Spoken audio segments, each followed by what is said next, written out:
नमस्कार। बहुत खोजबीन के बाद मुझे मैकबेथ पर ये ऑब्जेक्टिव टाइप क्वेश्चंस मिल गए हैं। वो मैं आज अपलोड कर रही हूँ, लेकिन फिर से मैं आपसे यही कहूँगी कि जो डिटेल्ड वीडियोस मैंने अपलोड किए हैं, मैकबेथ पूरा पढ़ाया है, एक एक सीन पढ़ाया है, उसको आप ज़रूर पढ़िएगा, क्योंकि उसको पढ़े बिना आप सारे क्वेश्चंस का आंसर नहीं दे पाएंगे। कोई कितने भी आप ऑब्जेक्टिव टाइप क्वेश्चंस कर लीजिए, लेकिन जब तक आपने डिटेल्ड स्टडी नहीं की है, आप सारे क्वेश्चंस का आंसर नहीं दे सकते। चलिए देखते हैं। पहला क्वेश्चन है, the opening scene of Macbeth takes place in an atmosphere charged with.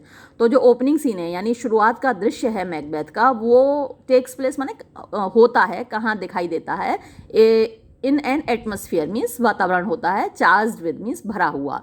तो किस तरीके से भरे हुए वातावरण में, किस चीज़ से भरे हुए वातावरण में पहला सीन मैकबेथ का खुलता है। तो यहाँ जो ऑप्शंस दिए हैं उनमें से सही ऑप्शन है थंडर एंड लाइटनिंग। वहाँ बिजली की गड़गड़ाहट होती है, बिजली चमक रही होती है, बादल गरज रहे होते हैं। ऐसे एटमॉस्फेयर में, ऐसे वातावरण में पहला सीन खुलता है। आपको याद होगा अगर आपने पढ़ा है तो। और जिन लोगों ने वो सारे वीडियोस देखे हैं वो पाएंगे कि इनमें से एक भी क्वेश्चन ऐसा नहीं होगा जो उनको आता नहीं होगा। Who were the two sons of the Scottish king. Scotland के राजा के दो बेटे कौन थे? तो आपको याद ही होगा, आपने मेरे साथ पढ़ा है, दोनों बेटे थे मैल्कम और Donalbain. Third question, name the rebellious chief against whom Macbeth fought bravely. उस रिबेलियस यानी विद्रोही चीफ के बारे में नाम बताइए जिसके खिलाफ मैकबेथ लड़ा था। और वहीं से तो उससे लड़ने के बाद ही तो राजा की नज़रों में चढ़ गया था। तो उस चीफ का नाम क्या था? मैकडोनवाल्ड। आपको याद होगा अच्छे से। फिर है fourth question, while describing Macbeth's bravery. Macbeth की बहादुरी की तारीफ करते हुए the sergeant refers to him. Sergeant उसको रेफर करता है यानी उसके बारे में बोलता है। क्या कह के बोलता है? वेलर्स मिनियन। ये सही जवाब है जो ऑप्शंस यहाँ पर दिए गए हैं। बेलोना है गॉडेस ऑफ वॉर यानी युद्ध की देवी। फिर नेक्स्ट क्वेश्चन देखते हैं, Macbeth in Shakespeare's tragedy is Duncan's. यानी शेक्सपियर की ट्रेजेडी मैकबेथ में मैकबेथ डंकन का कौन लगता है? तो सही जवाब है cousin. Which was not one of the titles conferred on Macbeth by the witches. यानी जो चुड़ैलें थीं उन्होंने कौन सा टाइटल मैकबेथ को नहीं दिया था? कन्फर्म माने देना। तो उसमें से थेन ऑफ 5 का टाइटल उन्होंने नहीं दिया था। थेन ऑफ ग्लैमिस तो वो था ही। थेन ऑफ कॉर्डर का टाइटल दिया, और द किंग हियर आफ्टर जो अब के बाद राजा बनेगा, ये चुड़ैलों ने कहा, लेकिन थेन ऑफ 5 का टाइटल नहीं दिया, जो कि मैकडफ के पास है ये वाला टाइटल, थेन ऑफ 5 है। फिर नेक्स्ट क्वेश्चन, और ये बहुत ही इंपॉर्टेंट क्वेश्चन है, मैंने मार्क भी किया हुआ है। Who says these following lines and about हुम। ये दोनों चीज़ आपको याद रखनी है कि किसने कहा है और किसके बारे में कहा है, क्योंकि ये बड़ा ही कंफ्यूजिंग है और इसको बच्चे अक्सर गलत करके आते हैं। There is no art to find the mind's construction on the face. यानी दिमाग में क्या चल रहा है ये फेस को देखकर पता लगाने की कोई कला नहीं है। फेस को देखकर आप पता नहीं लगा सकते कि बंदे के दिमाग में क्या चल रहा है। अब ये बात किसने कही है? देखिए यहाँ जो ऑप्शंस हैं, डंकन अबाउट मैकबेथ, ये बच्चे अक्सर यही करके आते हैं कि ये डंकन ने मैकबेथ के बारे में कहा है, क्योंकि जैसे ही ये बात बोली है मैकबेथ एंटर करता है सीन में, तो बच्चे अक्सर ये टिक लगा के आते हैं, और जो कि गलत जवाब है। ये बात डंकन ने कॉर्डर के बारे में बोली है, ठीक है। ये ज़रूर याद रखिएगा कि डंकन ने कॉर्डर के बारे में ये बात बोली है कि किसी के दिमाग में क्या चल रहा है ये उसके फेस से पता नहीं लगाया जा सकता। 9th क्वेश्चन देखिए, the heir apparent of Scotland is called. यानी स्कॉटलैंड का जो हेयर अपरेंट मतलब कि जो उत्तराधिकारी है डंकन के बाद, या फिर जो होता है उत्तराधिकारी होता है राजा का अगला, जैसे कि आप इंग्लैंड का देखेंगे प्रिंस ऑफ वेल्स कहलाता है। जैसे अभी एलिजाबेथ सेकंड गद्दी पर बैठी हुई हैं और उनके बाद चार्ल्स बनेंगे राजा, तो चार्ल्स क्या कहलाएंगे? Prince of Wales. ऐसे ही स्कॉटलैंड का जो हेयर अपरेंट होता है यानी उत्तराधिकारी होता है गद्दी का, वो क्या कहलाता है? Prince of Cumberland. इसको याद रखिएगा। ये भी बहुत, वैसे तो ये सारे ही क्वेश्चंस बहुत इंपॉर्टेंट हैं। Who is named by Duncan to be his successor. तो डंकन किसको अपना सक्सेसर नियुक्त करता है? देखिए सारे ही क्वेश्चन एक से एक ज़्यादा इंपॉर्टेंट मुझे लग रहे हैं जैसे जैसे पढ़ रही हूँ। तो इसमें डंकन अपना उत्तराधिकारी नियुक्त करता है मैल्कम को। फिर है the castle of Macbeth where Duncan decides to spend the night, यानी मैकबेथ का वो किला जहाँ पर डंकन रात बिताने का निर्णय लेता है या निश्चय करता है, तो वो कॉल्ड, उसको क्या कहा जाता है? उसको इन्वर्नेस कहा जाता है। दाउ आर्ट, अच्छा मैंने कैमरा ही आगे नहीं बढ़ाया। Thou art not without ambition, यानी तुम बिना एम्बिशन वाले तो हो नहीं, बिना महत्वाकांक्षा के, यानी तुम भी राजा बनना चाहते हो, but without the illness should attend it, लेकिन विदाउट द इलनेस, जो बुराई है इसके साथ, शुड अटेंड इट, इसके साथ हो, यानी तुम ये तो चाहते हो कि मैं राजा बनूं, लेकिन डंकन को मारना नहीं चाहते। तो ये बात कौन कहता है? आपको अच्छे से याद होगा कौन कहता है। Who said this about whom and in which act and scene? ये बड़ा टफ हो गया, ये तो आपको याद होगा कि किसने कहा और किसके बारे में कहा, लेकिन एक्ट और सीन भी याद रखना, कभी कभी ऐसा भी क्वेश्चन आ जाता है। तो ये बात लेडी मैकबेथ ने कही है, ये आपको याद है। मैकबेथ के बारे में कही है, ये भी याद है। अब एक्ट और scene, act first scene fifth में कही है, एक बार जाके फिर से देख लीजिएगा। फिर है lady Macbeth advises Macbeth to beguile the time and behave like a, lady Macbeth advice देती है यानी सलाह देती है मैकबेथ को, टू बिजाइल मीन्स धोखा देने की, द टाइम समय को, एंड बिहेव लाइक अ, और व्यवहार करने की, कैसा व्यवहार करने की। अब ये बड़ा कंफ्यूजिंग सा है, यहाँ जो ऑप्शंस हैं, एक तो जो क्लैश है वो इनोसेंट फ्लावर और ये जो डी वाला है, सी और डी में थोड़ा सा क्लैश है, क्योंकि वो कहती है कि भाई फ्लावर के जैसे देखो, है ना, फूल के जैसे देखो, लेकिन सरपेंट की तरह व्यवहार करो। तो अब बिहेव लाइक अ इनोसेंट फ्लावर, ये कुछ बच्चे लगाए आते हैं, लेकिन ये सही जवाब नहीं होगा। सही जवाब यही होगा, serpent hidden beneath the flowers, यानी फूल के नीचे छिपा हुआ सांप, ये बन के रहो, दिखो फूल की तरह और बनो सांप की तरह, आप लोग मत बनना। Macbeth in his soliloquy in act first scene seventh compares pity to a, तो Macbeth act first scene seventh में दया को कंपेयर किससे करता है? न्यू बॉर्न बेबी, नए पैदा हुए बच्चे से उसकी तुलना करता है। फिर 15वां सवाल, इन हर प्लान लेडी मैकबेथ डिसाइड्स, यानी अपनी योजना में लेडी मैकबेथ निश्चय करती है टू ले द ब्लेम, यानी दोष लगाने का, ब्लेम किस पे लगाया जाएगा? ऑफ डंकन्स मर्डर, डंकन के खून का जो ब्लेम है, दोष किस पे लगाया जाएगा? अपॉन मैकडफ पे लगाया जाएगा, बैंको पे लगाया जाएगा? नहीं, इन दोनों पे नहीं लगाया जाएगा। टू ग्रूम्स, वो जो दो दरबान थे ना, उन पे लगाया जाना था, ये योजना थी, और उसने किया भी यही कि खून लेकर उनके चेहरे पर पोत दिया था लेडी मैकबेथ ने, याद रखिएगा, बहुत इंपॉर्टेंट सीन था वो। तो इसका सही जवाब C. Just before Duncan's murder, मतलब डंकन के मर्डर से ठीक पहले, Macbeth sees in front of his eyes, Macbeth अपनी आंखों के सामने देखता है द हेल्यूसिनेशन, हेल्यूसिनेशन होता है भ्रम, क्या दिखाई देता है उसको दृश्य? ब्लड स्टेन डैगर, खून से सना हुआ एक डैगर दिखाई देता है, छुरा दिखाई देता है। In the dagger scene Macbeth compares himself to, dagger scene में मैकबेथ अपने आप को की तुलना किससे करता है? टारक्विन से करता है। फिर Lady Macbeth finds herself unable to kill Duncan, Lady Macbeth अपने आप को मतलब अनेबल पाती है, असमर्थ पाती है डंकन को मारने में, बिकॉज ही रेजेंबल्स हर, क्योंकि वो किसके समान दिखाई देता है? उसके फादर के समान। वो ये याद रखिएगा, ब्रदर के समान नहीं दिखाई देता, ग्रैंडफादर के समान भी दिखाई नहीं देता, कजिन के समान नहीं दिखाई देता, फादर के जैसा दिखता है उसको। फिर the porter at the gate of Inverness, जो पोर्टर है, आपको याद होगा porter scene, knocking at the gate on Macbeth, ये कभी पढ़ाऊंगी, मेरे पास है, लेकिन अभी आपको क्या याद रखना है? The porter scene at the Inverness does not allow entry to, तो इनमें से किसको एंट्री नहीं देता है? है ना। आपको याद होगा एक इक्विवोकेटर यानी दलाल जो बिचौलिया होता है ना, जो इधर भी झूठ बोलता है उधर भी झूठ बोलता है, तो उसको भी एंट्री देता है, टेलर को एंट्री देता है, फार्मर को एंट्री देता है जिसने कि आत्महत्या कर ली थी, टेलर जिसने के कपड़ा चुरा लिया था, और इक्विवोकेटर जिसने इधर भी झूठ बोला उधर भी झूठ बोला। अब बचता है मर्चेंट। इनको क्या है, वो एंट्री देने वाला था, इनके बारे में बात करने वाला था और कहने वाला, लास्ट में उसने स्टेटमेंट दिया भी है कि मैं बहुत सारे मर्चेंट्स को भी अंदर लेना चाहता था नर्क में, लेकिन तभी उसे याद आता है कि ये जगह जहाँ पर वो है वो नर्क नहीं है, क्योंकि नर्क तो बहुत गर्म होता है, बहुत गर्मी होती है, और यहाँ तो ठंड है। तो वो मर्चेंट को एंट्री नहीं दे पाया। तो यहाँ सही जवाब मर्चेंट होगा।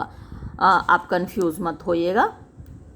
फिर मैकडफ ऑन डिस्कवरिंग, मैकडफ पता लगने पर डंकन्स मर्डर, डंकन के खून का, हत्या का, डिस्क्राइब्स हिज बॉडी, उसके बॉडी का वर्णन करता है as Christ anointed body, Jesus Christ का लेप लगा हुआ शरीर। What does the word gorgon refer to, जो शब्द गॉर्गोन है वो किसको बारे में बताता है, तो a terrible super natural being, एक भयानक सुपर नेचुरल मीन्स जो नेचुरल नहीं है, अप्राकृतिक प्राणी, हु कुड टर्न, जो बदल सकता था, द बिहोल्डर, देखने वाले को, इनटू स्टोन, पत्थर में, यानी जो भी उसको देखता था वो पत्थर बन जाता था। इन वेकिंग डंकन सन्स, यानी डंकन के बेटों को जगाते वक्त Macduff compare sleep to, Macduff नींद की तुलना करता है किससे, डेथ्स काउंटरफीट, मौत के नकल से, काउंटरफीट नकल होती है तो मौत की नकल से तुलना करता है। Who utters the following words, कौन बोलता है इन शब्दों को, the wine of life is drawn, यानी जीवन की जो शराब है वो खींच ली गई है, and the मियर lease is left, और लीज होती है नीचे की तलछट, बस नीचे की तलछट बची है, in this vault to be brag of, vault खाली स्थान होता है, तो इस खाली स्थान में जिसकी कि हम ब्रेग ऑफ माने शेख ही मार सकते हैं। तो ये बात मैकबेथ कहता है, मैकबेथ ने खुद ही मर्डर किया है, और बाद में कहता है कि देखो जी डंकन को मार दिया किसी ने, हमारे जीवन की शराब, हमारे जीवन का जो पेय पदार्थ है यानी जो इसेंस है वो ही चला गया, डंकन चला गया, तो मतलब सब कुछ चला गया और बस खाली तलछट बची है इस जिंदगी में। तो ये बात मैकबेथ कहता है। Next question, after his father's murder Malcolm decides to flee to, अपने पिता की हत्या के बाद मैल्कम कहाँ भागने का निश्चय करता है, England. In his soliloquy before his meeting with the murderers, यानी अपनी सोलिलोकी में हत्यारों से मिलने से पहले Macbeth compares Banquo with, Macbeth Banquo की तुलना किससे करता है, ऑक्टेवियस सीजर से करता है। फिर है Macbeth talks about having sold his own soul to, Macbeth बात करता है कि उसने अपनी खुद की आत्मा बेच दी है, कॉमन एनिमी ऑफ मैनकाइंड, यानी मानवता का जो सामान्य शत्रु है उसको। Not is hot had, not means कुछ भी नहीं, हैड मतलब प्राप्त किया गया, हमें कुछ भी नहीं मिला, ऑल इज स्पेंट, सब कुछ चला गया, are the words spoken by, ये बात कौन बोलता है कि हमें कुछ भी नहीं मिला सब कुछ चला गया, ये बात लेडी मैकबेथ बोलती है। डंकन की हत्या करके जब ये लोग राजा रानी बन जाते हैं तब उसको महसूस होता है कि हम मतलब ये घाटे का सौदा रहा, हमें कुछ भी नहीं मिला, सब कुछ हमारे हाथों से निकल गया। How many murderers are actually appointed, कितने हत्यारे वास्तव में अपॉइंट किए जाते हैं to execute the task of Banquo's murder, Banquo की हत्या का काम करने के लिए। अच्छा, आपने देखा होगा बैंक्वेट सीन में 2 मर्डरर हैं, है ना, तो 2 मर्डरर दिखते हैं वहाँ पर, लेकिन आपको याद होगा एक तीसरा मर्डरर और भेजा था मैकबेथ ने, तो आपको याद रखना है कि मर्डरर 2 नहीं थे 3 थे, तीसरा बाद में भेजा था। फिर after getting the report of Banquo's murder मतलब बैंको की हत्या की रिपोर्ट मिलने पर Macbeth talks about Banquo, Macbeth Banquo के बारे में बात करता है, एंड फ्लियंस, और फ्लियंस के बारे में, यूजिंग द मेटाफर ऑफ, क्या मेटाफर यूज करके? अ सर्पेंट एंड वर्म, ये मेटाफर यूज किया उसने। How many times does the ghost appear, कितनी बार गोस्ट दिखाई देता है, भूत कितनी बार दिखाई देता है? ड्यूरिंग द रॉयल बैंक्वेट, शाही दावत के दौरान 2 बार आता है भूत, आपको याद होगा। Hecate is suppose to be the goddess of, Hecate किसकी देवी मानी जाती है? वो सोर्सरी यानी काले जादू की देवी मानी जाती है। What according to Hecate, Hecate के अनुसार क्या चीज़ is the chief enemy of human beings, इंसानों का मुख्य शत्रु है, दुश्मन, सबसे ज़्यादा बड़ा दुश्मन कौन है? सिक्योरिटी यानी सुरक्षा। जब उनको लगता है कि हमारा कोई कुछ नहीं बिगाड़ सकता, हम बड़े सुरक्षित हैं, तो ये फीलिंग सबसे बड़ी दुश्मन है इंसानों की, जैसा कि मैकबेथ को महसूस होता है। What does the word Acheron imply, Acheron शब्द का क्या मतलब है?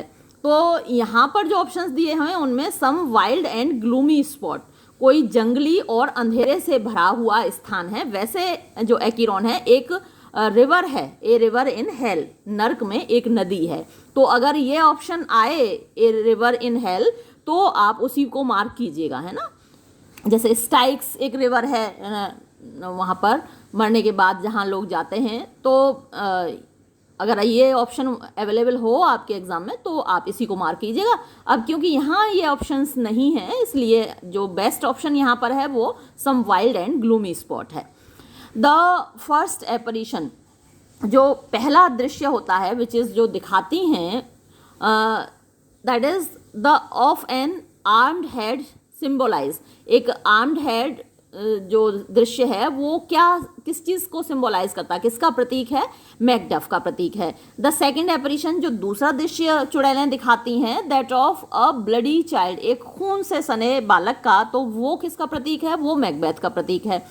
द थर्ड एपरिशन, जो तीसरा दृश्य चुड़ैलें दिखाती हैं, that is the of a child crowned, एक बच्चा जिसके सिर पर मुकुट है, वो क्या सिंबलाइज करता है? मेलकम को सिंबलाइज करता है।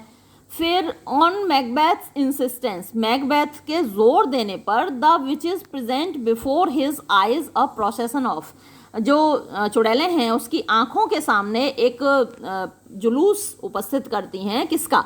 8 किंग्स, 8 राजाओं का। और वो पता है वो बैंकों के बच्चे हैं 8 राजा, याद होगा आपको, तो वो भी याद रखिएगा अगर नहीं याद है तो। फिर नेक्स्ट क्वेश्चन है, what do these Kings carry in their hands, ये राजा अपने हाथ में क्या लिए हुए हैं? 2 fold balls and treble sceptres, ये आपको याद रखना है। फिर Macduff was the thane of, important question है, मैकडफ थेन ऑफ 5 था। फिर ये 40th क्वेश्चन देखिए, Malcolm pretends to have the evil of, Malcolm ये प्रिटेंड करता है, मतलब दिखावा करता है, बहाना बनाता है कि मेरे अंदर ये कमियां हैं वो कमियां हैं। आपको याद होगा वो पूरा कन्वर्सेशन अगर आपने वो वीडियो देखा है तो लाइसेंशियसनेस और एवराइस, एवराइस लालच होता है, लाइसेंशियसनेस उच्छृंखलता होती है, यानी औरतों के पीछे भागना, वो सब। तो ये दोनों ही कमियां, दोनों ही ड्रॉबैक्स वो अपने अंदर बताता है। तो बोथ ए एंड बी इसका जवाब होगा। Question number 41, who was the king who is depicted, वो कौन राजा था जिसका वर्णन किया गया है एज हीलिंग द सफरिंग, जो कि हीलिंग माने इलाज कर देता है, द सफरिंग पेशेंट्स मीन्स परेशान पीड़ित मरीजों का, बाय हिज टच, अपने स्पर्श के द्वारा, बस टच करके छू कर इलाज कर देता है, वो किंग एडवर्ड ऑफ इंग्लैंड है। फिर है who is the English commander, वो कौन सा अंग्रेजी कमांडर है अपॉइंटेड, जिसको के अपॉइंट किया जाता है किसके लिए? टू लीड मीन्स नेतृत्व करने के लिए, द इंग्लिश फोर्सेस, अंग्रेजी सेनाओं का, इन सपोर्ट ऑफ मेलकम, मेलकम के सपोर्ट में। तो ओल्ड सीवार्ड है उसका नाम, और इसका बेटा यंग सीवार्ड है जो कि मारा जाता है मैकबेथ के हाथों, वो भी आपको याद रखना है। Name the disease that lady Macbeth is suffering from, ये भी बहुत इंपॉर्टेंट सवाल है, वैसे ये सारे ही सवाल बहुत इंपॉर्टेंट हैं, लेकिन लेडी मैकबेथ किस बीमारी से पीड़ित थी वो आपको याद रखना है। सोमनाम्बुलिज्म कहलाती है ये बीमारी, नींद में चलने की बीमारी। सोमनीलोक्विज्म भी है वैसे तो, क्योंकि वो नींद में चलने के साथ साथ बोल भी रही है। सोमनीलोक्विज्म मतलब नींद में बोलना, बड़बड़ाना, तो वो भी है, लेकिन यहाँ पर क्योंकि सोमनीलोक्विज्म दे नहीं रखा तो सोमनाम्बुलिज्म यहाँ पर सही जवाब है। फिर who describes Macbeth as a dwarfish thief, कौन वर्णन करता है मैकबेथ को, बोलता है एक ड्वार्फिश मीन्स बौना चोर, एंगस बोलता है। फिर है who is described as the medicine of the sickly weal by Caithness in act 4, यानी हु इज डिस्क्राइब्ड किसका वर्णन किया गया है एज द मेडिसिन मीन्स मतलब दवाई के रूप में, किसकी दवाई, ऑफ द सिकली माने बीमार, व्हील मतलब जो दुख दर्द हैं, बीमारों का जो दुख दर्द है उसकी दवाई किसको बताया है कैथनेस ने एक्ट 5th सीन 2nd में, तो मेलकम को बताया। मेलकम को बोला है कि भाई सारा राज्य पीड़ित है, सारे राज्य के लोग बीमार हैं और उन सबकी बीमारी की दवाई तुम हो, तुम अगर राजा बन जाते हो स्कॉटलैंड के तो सारे बीमार लोग ठीक हो जाएंगे। नेक्स्ट है Macbeth cynical as he has become compares his life to, Macbeth जैसा कि सनकी वो हो चुका है तो अपने लाइफ को कंपेयर करता है in act 5th scene 3rd, act 5th के सीन 3rd में ऑटम से यानी पतझड़ से।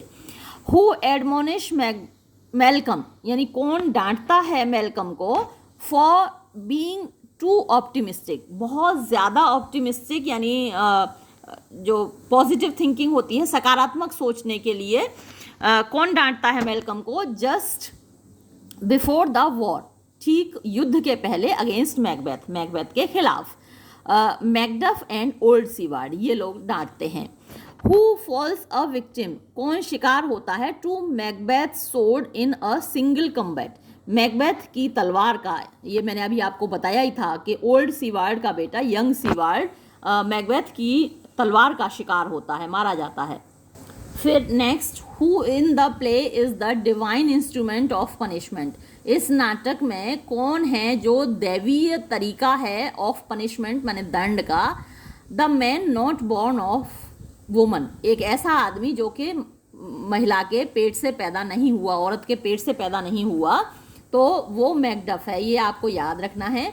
हालांकि ऐसा पॉसिबल नहीं है कि महिला के, क्योंकि ओवम तो महिला के पेट से ही आएगा, कितना भी आप कुछ भी कर लीजिए, आज के मॉडर्न ज़माने में भी आप कुछ भी कर लीजिए, लेकिन ओवम तो महिला का ही चाहिए, लेकिन वो पहले ही पेट काट कर निकाल लिया गया था, जैसे आज सीजरियन ऑपरेशन होता है तो पहले ही पेट काट के निकाल दिया गया था मैकडफ को, इसलिए उसको बोला है कि man not born of woman, यानी महिला ने उसको जन्म नहीं दिया, तो ये मैकडफ है, इसको याद रखिएगा।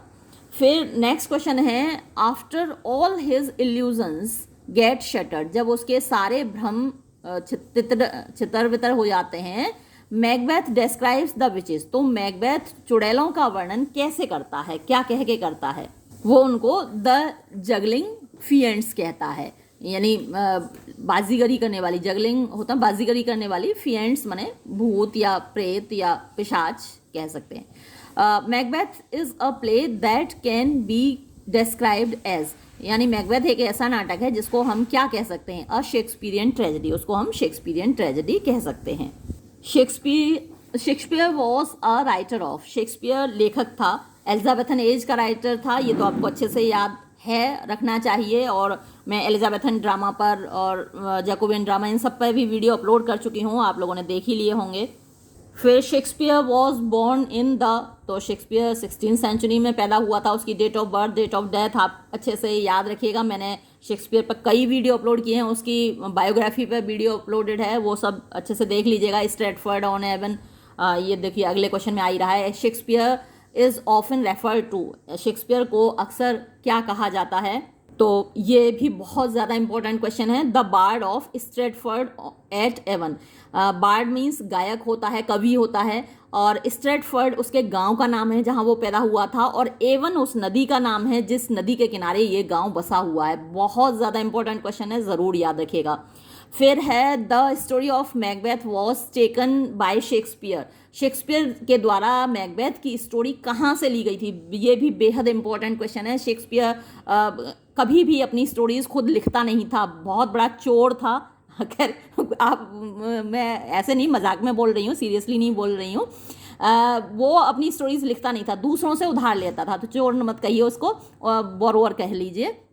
उधार लेता था दूसरों से और उनको अपने तरीके से मोल्ड कर देता था और इतना खूबसूरत बना देता था दूसरों की स्टोरीज़ को कि लगती थी भाई शेक्सपियर ने खुद ही लिखी हैं और यही उसकी कला थी, यही उसकी आर्ट थी। तो ये जो मैकबेथ की स्टोरी है वो उसने कहाँ से ली, ये बहुत इंपॉर्टेंट है जानना आपके लिए। होलिनशेड से ली थी, होलिनशेड्स क्रॉनिकल्स, ये याद रखिएगा। ये होलिनशेड एक इतिहासकार था, तो उसने क्रॉनिकल्स लिखे हैं, उसने इतिहास लिखा है।